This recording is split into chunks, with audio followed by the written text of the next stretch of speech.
Hi, and welcome back to our chat about girls. I'm Ashley. I'm Esther. And we're on episode 9 of season 4 now. Almost at the end of the season.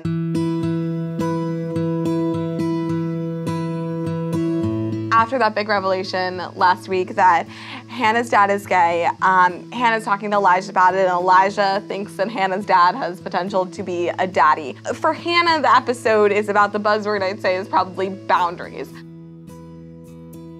Hannah's obviously having a hard time with this, which is understandable, and she's taking that out on her teenage friend Cleo. Friend is a weird way to put it because Cleo is her student and Hannah is totally out of line. Hannah confronts her in the hallway, and it's this, it makes me feel so weird. It's like, Hannah, you're the teacher, stop doing that. Right. And she gets called into the principal's office and gets this talk about, Hannah, you need to learn boundaries, which is obviously something Hannah has never learned before. Right. But see, the thing is, you need to be mindful of boundaries. Yes. But Hannah then goes and turns that boundaries conversation back around and parrots it back to Elijah and her father. I think what you two need are some serious boundaries.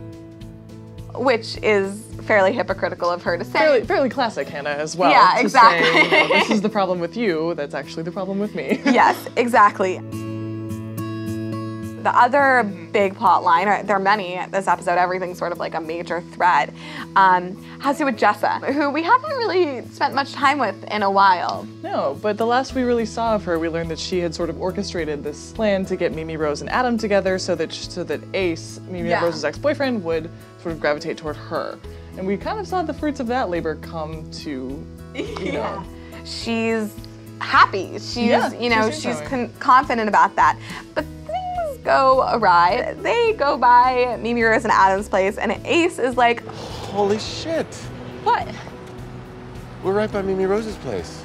Cool. Becomes pretty immediately clear, right? Yeah, what he's doing. Right, that Ace and Mimi Rose are just kind of these magnets gravitating toward each other, and everyone else is sort of in their orbit, confused. Exactly. Mimi Rose considers the fact that she wants Ace back, and then she's like, I choose to be alone. I choose no one. What?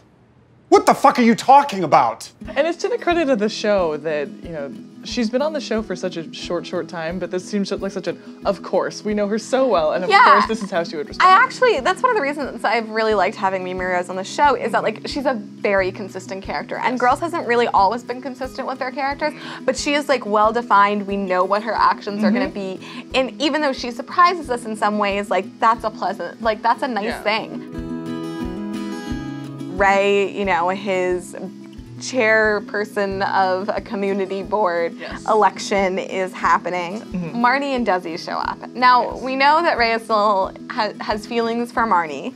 He wins the election. He goes up and gives this, speech. It's one of those sort of like a rom-com moment, I really thought it was. He gives this speech that's, could be applied to everywhere, but is really coded looking at Marnie being like, I'll always be there for you. I love what the show did here. It gave us this rom-com moment that, everyone else in the shot seems to also be reacting to. Yeah, exactly. And sort of uncomfortable with. By the end of the party, Hannah sort of finally shows up. Jess and Adam walk there. Adam is, clearly still crushed, sort of rattled, but also clearly still has feelings for Hannah. Which is the show doing exactly what I didn't want them to do. Right. Yeah. Kind of pushing them back together, kind of pushing their arcs toward each other. Which, exactly. Yeah, we've established that we really kind of don't want to see that happen. Marnie gets a microphone, which brings us to our cringe of the week. Cringe of the week. Because whenever Marnie has a microphone, that is most certainly a cringe of the week. Awkward things happen, yes. And she gets up at this party, which is a party for a local community board election. Not even someone else's birthday party, not even random people there. Couldn't be further removed from what she makes an announcement about. And she's so sorry to interrupt. To which Hannah says she's not sorry at all, which is so true. And she announces to the room that she's engaged. And it's why? Why? Yep. No one cares, Marnie. It's such a false glee.